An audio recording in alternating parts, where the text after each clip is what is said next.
So I'm planning to do a video at some point on The Spoils of Annwn, or The Spoils of the Otherworld, which is a poem from the 13th century Book of Taliesin. How is that Arthurian, you might be asking? The hell is an Annwn, and what kind of spoils do you get from one? Well, if you could just let me talk for 5 seconds without interrogating me and undermining my motivations, I would explain that this is a poem based off of an older oral tradition in Wales that is about a mythical Arthur who raids the Otherworld in an attempt to snag a magical cauldron of plenty, an obvious precursor to the Christianized romances about the Grail. The language within the poem dates back to pre-Norman times, basically the 9th century or even further back, despite a few scribal additions that denote 13th century influence. Look, it's hard to date that when there are constant fanboys coming in and adding their own redactions. Due to the disturbing content of this video, the part of Kebony will now be played by a Methodist kangaroo. Anyways, it makes sense that I should at least touch on the Celtic Otherworld and its rulers before diving into summarizing the poem. And before I do things in my usual Bun B style, I felt that I should share some sauces so that you know I'm not just making shit up.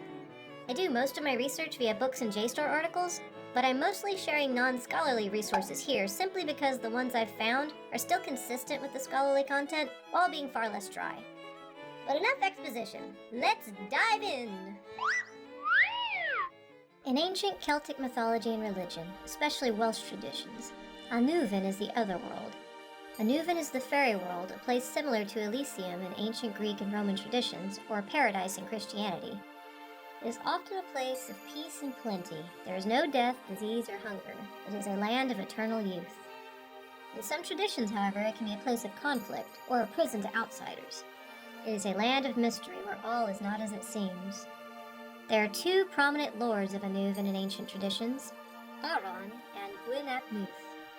So in the Mabinogi, Pwyll, a mortal man, is a lord of Dyfed who comes into contact with Annwn, a lord of Annwn, the Celtic Otherworld. The two become friends and switch places for a year so that Pwyll can help Annwn defeat a foe in his own world.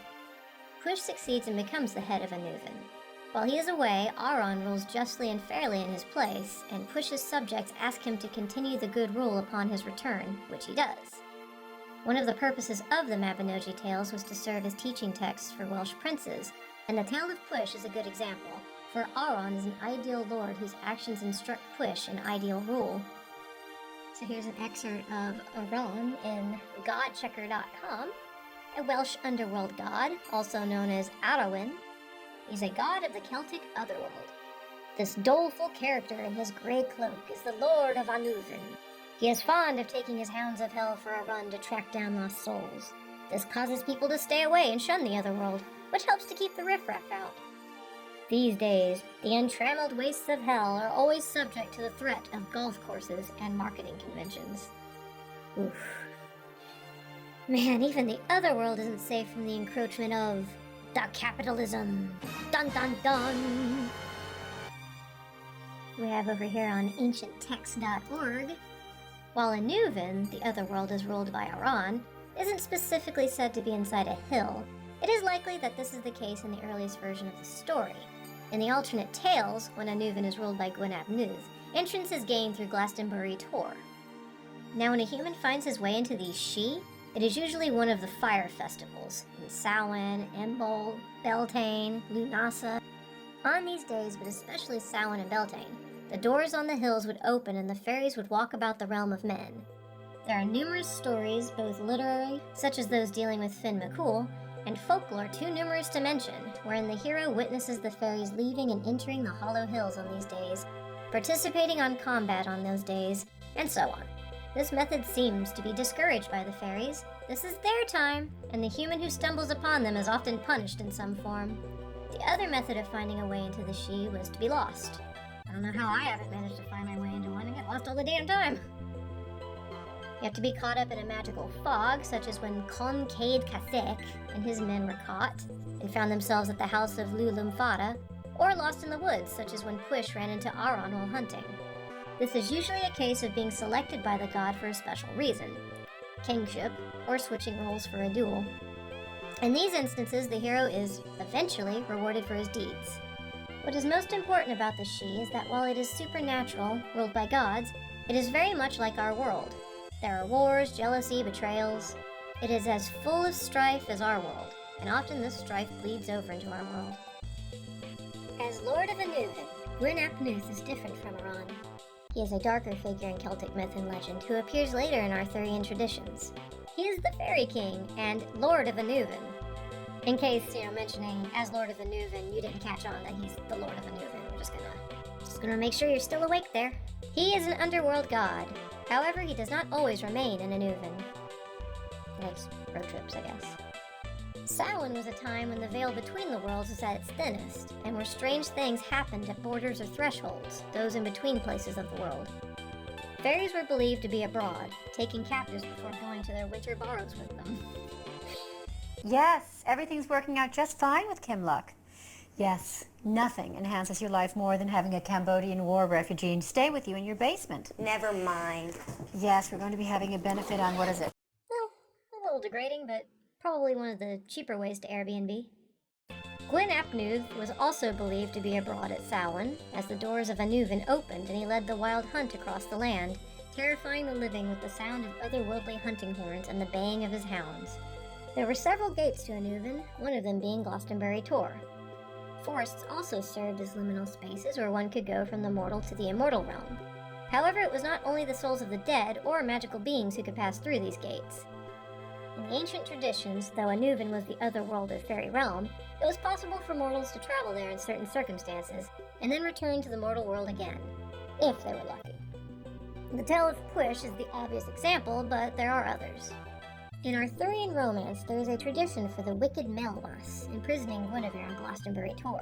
Arthur rides to the rescue, attacks Melvas, and saves Guinevere. This particular story mirrors an episode in Cilwyc and Olwen, one part of the Welsh Mabinogi, in which Gwrthr ap Graidwell attempts to save Cridilad, daughter of Nudd, whom he is supposed to marry from Gwyn ap Nudd himself. This is from a page out of the 2004 book King Arthur, Dark Age Warrior and Mythic Hero by John Matthews. It goes more into depth on the subject of the Battle of the Seasons. Morgan, as her origin in the savage figure of the Morrigan indicates, is a dark goddess, representing the powerful earthly qualities of winter and warfare.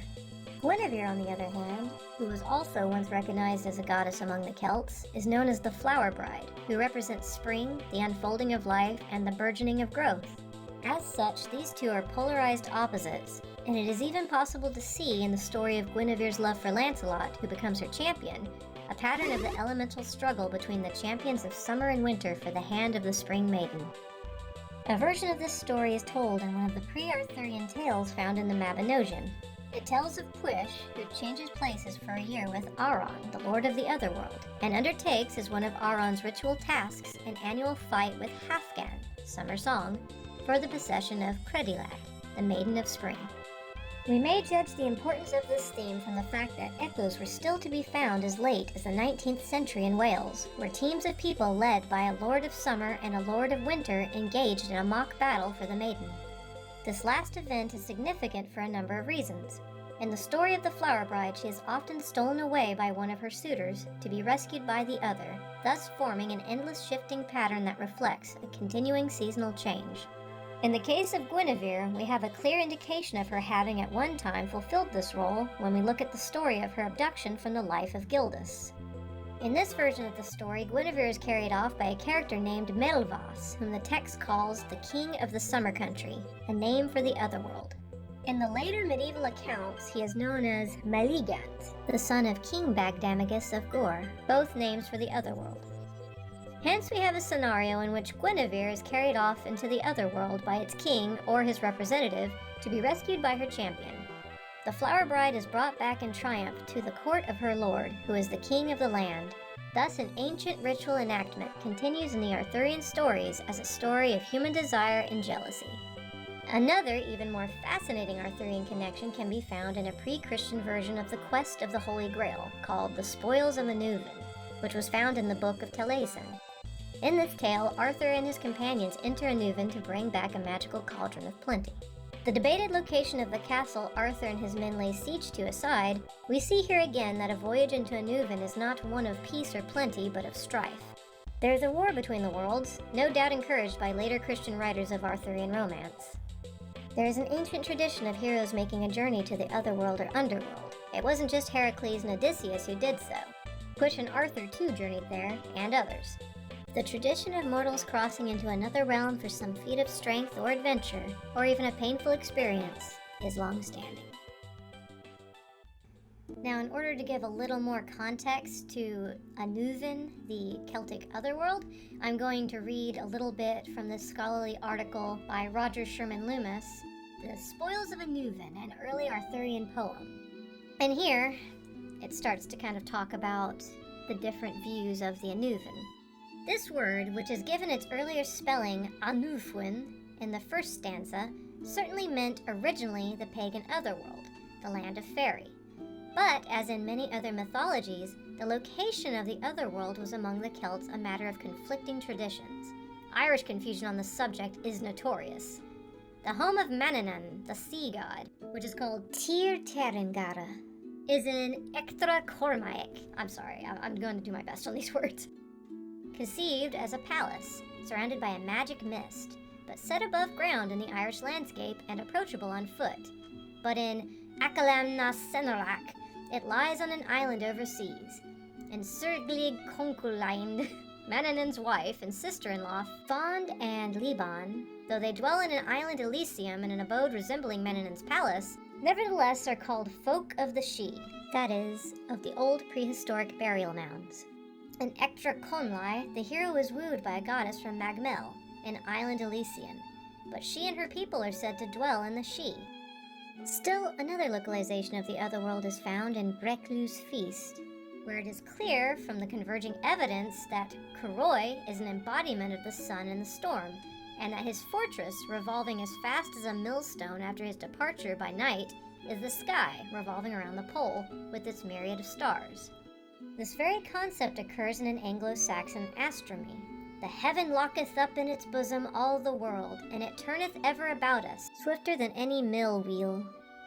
It is all round and solid, and painted with stars. The Veda too knows the sky is a revolving dome, and the regular departure of Curoi at nightfall in an eastern journey is paralleled in a modern Breton folktale, in which a man whose role corresponds exactly to that of the sun and other tales of the same group is said to depart from his home at the end of the world every night and return every morning. But Curoi's fortress is also realistically identified with a prehistoric cathar on the southern spur of Sliab Mish. The Otherworld is also pictured in some Irish stories as a beautiful plain beneath the surface of a lake or spring. Under Christian influences, as in Imran Cura Maildwin, the Elysian Isle was sometimes converted into the island abode of a hermit or a community of monks, miraculously furnished with food and drink. The most common characteristics of these happy dwellings are the immortality of the inhabitants, the abundance and miraculous provision of food and drink, and the richness of the vessels of plenty. Welsh conceptions of Annwn were very similar. There is the same uncertainty as to its situation, but also the same emphasis on the beauty of its immortal denizens and the plentiful provision for their appetites and thirst. Annwn, as described in Push, seems to be a palace within easy walking or riding distance of Glen Cue, which divided Pembroke from Carmarthenshire. It was not apparently visible at all times, but like the magic Caer in Manawadden, like the castle of the Fisher King in Chrétien de Troyes' Comte de Grelle, suddenly appeared in the midst of a terrestrial landscape. The essentials of the description of Annwn in Push are as follows. To the court he went, and in the court he saw sleeping houses and halls and chambers, and the most fairly adorned buildings that man had ever seen. And the hall was richly equipped. Here he beheld household and troops, and the fairest troop and the best arrayed that anyone had ever seen, coming in, and the queen with them, the fairest woman that anyone had ever seen, and a golden gown on her of shimmering silk. And thereupon they went to wash themselves, and they went to the tables, and they consumed food and drink and songs and carousal. Of all the courts of the earth that he had seen, that was the court with least stint of food and drink and golden vessels and royal treasures. A similar picture is given in the 16th century Buched Colin Sant, the saint being summoned to speak with Gwyn Ap Nudd, king of Annwn and the fairy folk, on the top of Glastonbury Tor, ascends the hill and sees what he had surely never seen there before.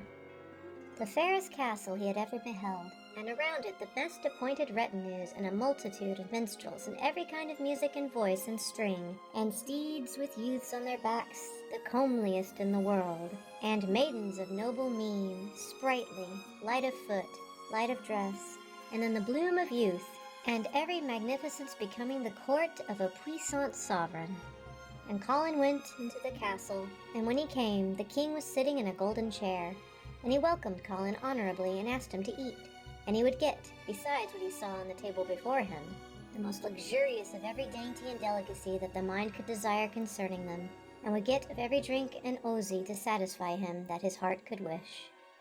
Colin perceives that the gaily clad servitors are devils, refuses Gwyn's hospitality, sprinkles holy water on their heads, and the castle vanishes, leaving nothing but the green tussocks. Annwn here is regarded on the one hand as the Frey castle, usually invisible to mortals, but occasionally made visible in a familiar terrestrial setting, much as in Pwyll.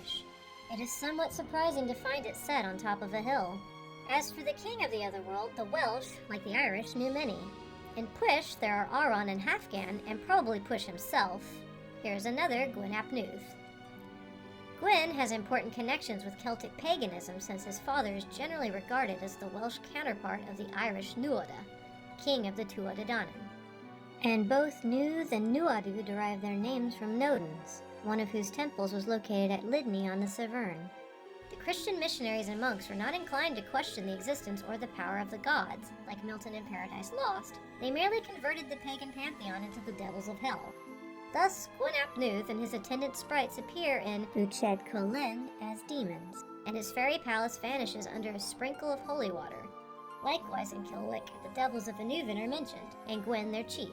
And in the very poem we are studying, Ifern, Latin infernum, hell basically, is employed as the equivalent of Annwn.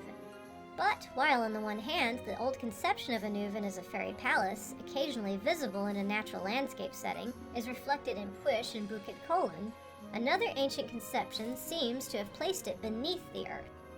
A poem in the Book of Taliesin contains the phrase meaning in Annwn below the earth, in the air above the earth. And Daifid ap Gwylym speaks of the fox's dwelling Hyde Annwn, toward Annwn. But this subterranean world was far from being a land of shades, a Hades. Two Welshmen, writing toward the end of the 12th century in Latin, have described this lower realm as a fair, though somewhat dim, land inhabited by high-minded dwarves and abounding in treasure. In our poem, however, another localization is clearly indicated, for it is by sea in the ship Prerdwyn that Arthur and his men made their raid on Annwn. And a passage from poem 24 in the Book of Taliesin, shortly to be discussed, confirms this notion of Annwn as a sea-girt isle, informing us that around its corners are ocean's currents. Thus it is possible to assert with assurance that the ancient Welsh conceived of Annwn, abode of the former divinities, as a palace which appeared and then disappeared in a familiar landscape setting, or as a delightful subterranean region, or as an Elysian isle. When Christian clerics identified the king of Annwn with the devil, then of course Annwn had to be hell, though it still retained the illusion of beauty. Always the inhabitants were noted for their hospitality. The place abounded in treasure, particularly in costly vessels for the service of the table. There seems to be no warrant in medieval Welsh literature for the view that Annwn in any of its forms was a land of the dead. The only trait which reminds one specifically of Hades is Colin's refusal to eat the food of Annwn, but Hartland has shown that this motif is equally applicable to fairyland.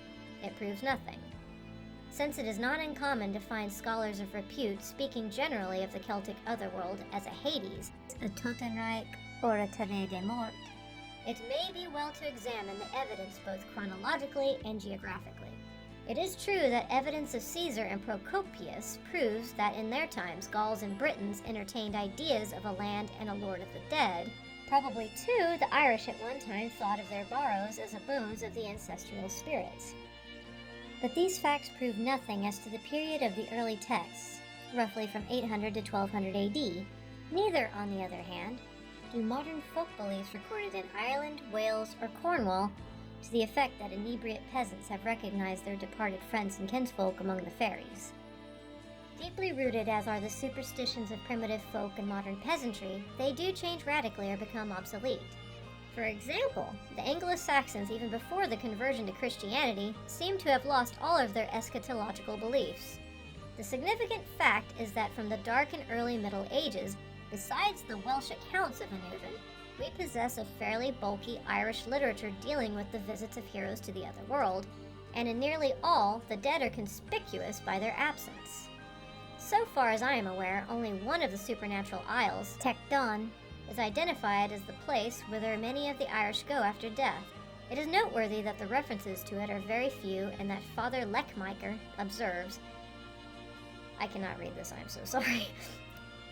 The Imrama, like those of Tegd and Maelduin, which do introduce recognizable human beings into the Otherworld Isles, evidently do so in the effort to harmonize with Christian beliefs and speculations, and with the unquestioned fact that some of the remoter islands, such as the Skelligs and the Blaskets, afforded a refuge from the world to religious solitaries or communities. It is with justice that Nut, Eleanor Hull, Kuno Meyer, Canon McCulloch, Dom Gogad, Professors Hibbard and Nietzsche have protested against the casual assumption that every Celtic fairyland was a Totenreich.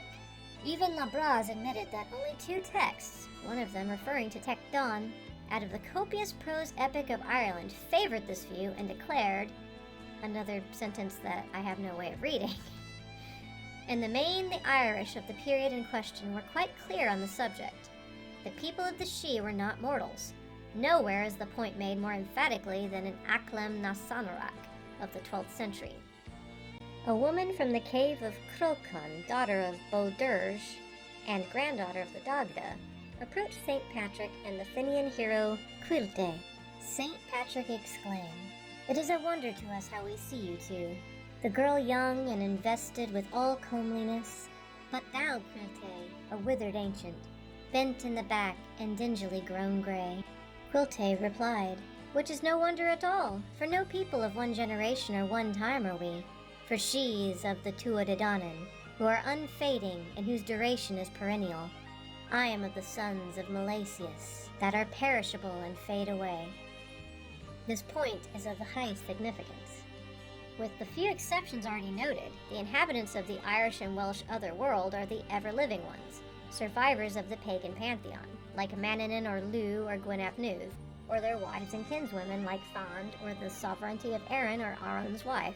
Unless I am much mistaken, in only one instance is it said that human beings at death go to the Sidhe.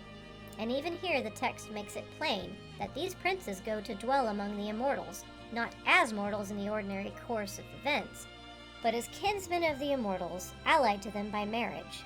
For the 3 sons of King Leged men had been wedded in the Sidhe of the Tuatha Dé Danann to 3 fairy women, daughters of Midr, and though they returned to reign in the world, in virtue of marriage alliance they came back again to the Tuatha Dé Danann, and from that time forth have remained there.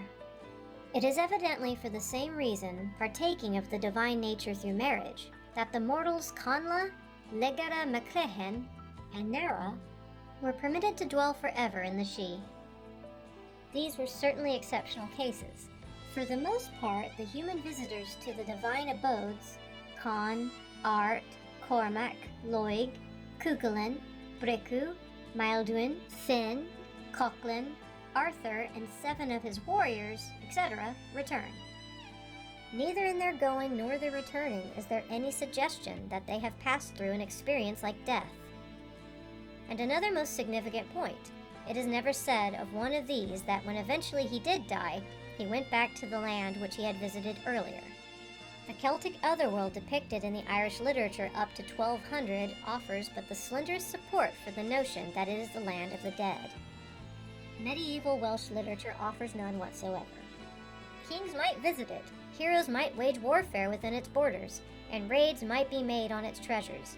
But with the exception of Tecton and certain islands in comparatively late and deeply Christianized texts, the other world of the insular Celts contains no mortals among its inhabitants.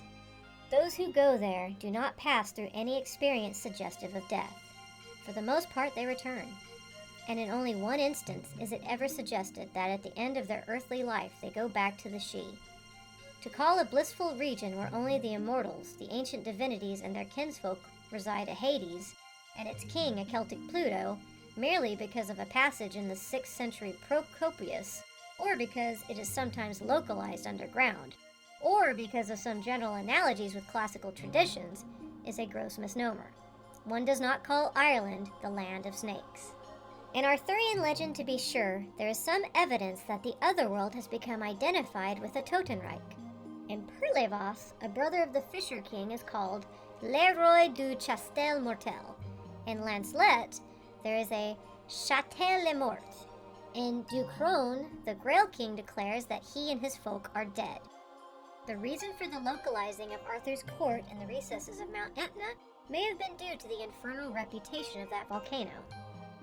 But there's a strong presumption that all of these traditions had passed to the continent through the Bretons, and the Bretons, unlike the Welsh, had in the 12th century, as well as in the 19th, a vigorous belief in a king and a people of the dead.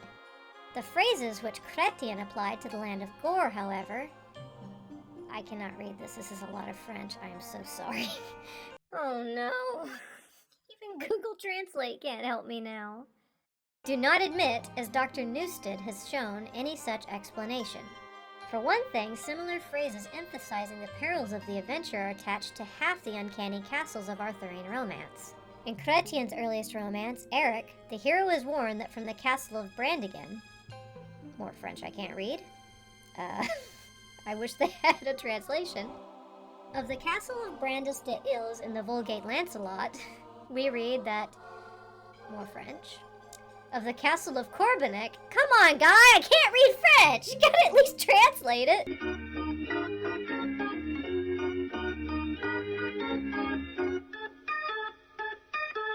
Unless one is prepared to accept the view that most of the perilous castles entered by Knights of the Round Table were really Totenlander, and that their antagonists were Totenherrscher, one must realize that the clauses quoted are merely variants of a formula emphasizing the perils of the adventure.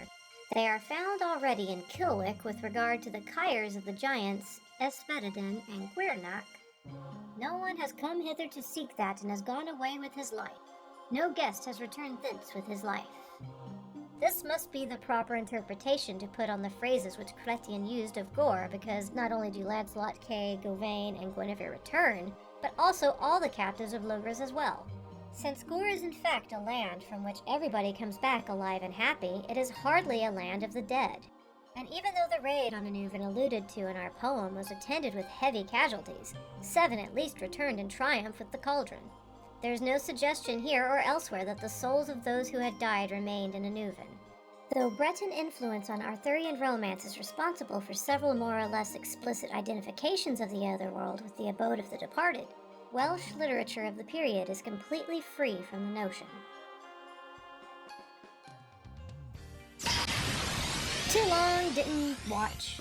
The Otherworld is a paradise, the land of the old Celtic divinities, ran by a dude with some awesome red-eared shiny Pokemon. Critters in the Otherworld often have red ears. Hi. No dead folk allowed, at least until later appropriation. Randos can even find themselves magically transported to the Otherworld should they fall underground or wander drunk around Glastonbury Tor, or trip out on psilocybin and fall into a ditch at dusk on Halloween. That's oddly specific. And you probably don't actually want to go there. Come on, darling, who's to blame? Was it Mummy? Cry out of that womb, honey. Arthurian romances, such as The Knight of the Cart and Perlevas, include adventures to a Christianized variant of the Otherworld, the Land of Gore and the Knight of the Cart, or the Kingdom of the Fisher King, respectively. I hope this research video has helped elucidate on the subject and how it fits in with Arthurian romance. Please look forward to The Spoils of Annwn, summarized by a rabbit, and The Knight of the Cart, Part 1, coming soon to a YouTube near you. Bye!